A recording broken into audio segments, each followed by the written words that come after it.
Salut la team Parents Solo, bienvenue dans cette nouvelle vidéo. Alors je vais commencer cette vidéo par une question. Est-ce que chez vous, vous avez une personne qui a à la fois des réactions impulsives, qui est en état de surexcitation, de manque d'énergie, de procrastination, qui est parfois dans la provocation et qui a des colères? Oui, donc vous avez donc un ado chez vous, je vous le confirme. Donc c'est bien ça. La question c'est comment je vais pouvoir parler avec mon ado. Donc je vais vous donner 5 grands conseils pour réussir à dialoguer et à améliorer, j'allais dire, notre contact avec l'adolescence. D'abord, juste, je vous fais signe le petit Tipeee. Vous pouvez laisser, ne serait-ce que regarder une petite vidéo ou juste mettre un petit pourboire. Ça aide vraiment la chaîne, même si c'est un tout petit geste, je vous assure, ça nous aide beaucoup. Voilà, donc ça c'est dit. Premier point pour guider son adolescent, ça va être de guider cette colère, parce que vous avez remarqué que souvent les sentiments d'adolescents, ils sont noirs ou blancs.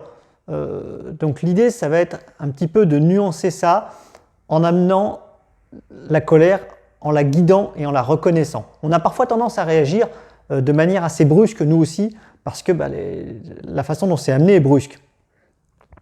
Là, l'idée, ça va être de dire qu'on comprend ce qu'il met en colère.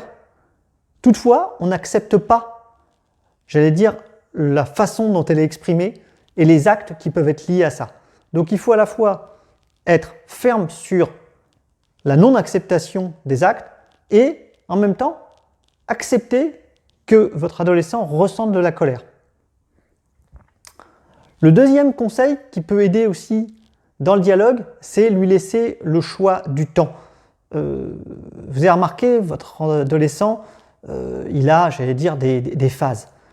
Ce ne sera pas toujours le moment où vous avez envie de parler, où ce sera son cas. Donc, n'hésitez pas à lui dire, voilà, dis-moi quand tu seras prêt à me raconter, choisis ton moment, n'hésite pas à venir me voir, je serai là pour t'écouter.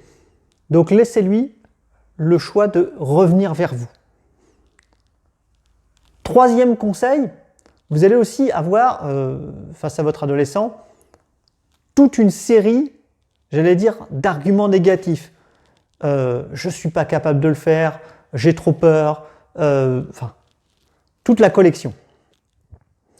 Donc vous allez recevoir ces sentiments et de votre côté, vous allez orienter cette discussion vers la solution. Mais vous n'allez pas lui apporter une solution, vous allez l'orienter vers une solution.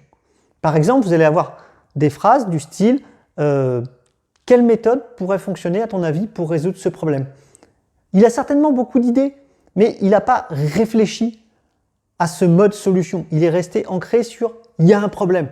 Donc amenez-le petit à petit à améliorer sa réflexion sur comment je vais résoudre ce problème. Et du coup, ça améliorera certainement votre relation parce qu'il sentira que vous êtes en train de l'amener et de l'aider. Le quatrième point, c'est justement de proposer son aide. C'est-à-dire, là, vous l'avez, dans le point précédent, amené à réfléchir par lui-même, à essayer de réfléchir vers la solution. Proposez-lui votre aide, mais ne lui imposez pas votre aide. Ce que je veux dire, c'est, face à un problème, ne dites pas « il te faut ci, il te faut ça, il te faut ça ». Dites-lui plutôt « voilà, si tu as besoin, je suis là, dis-moi de quoi tu as besoin et j'essaierai de te l'apporter au mieux ». Là encore, vous lui donnez des outils et vous donnez de la confiance.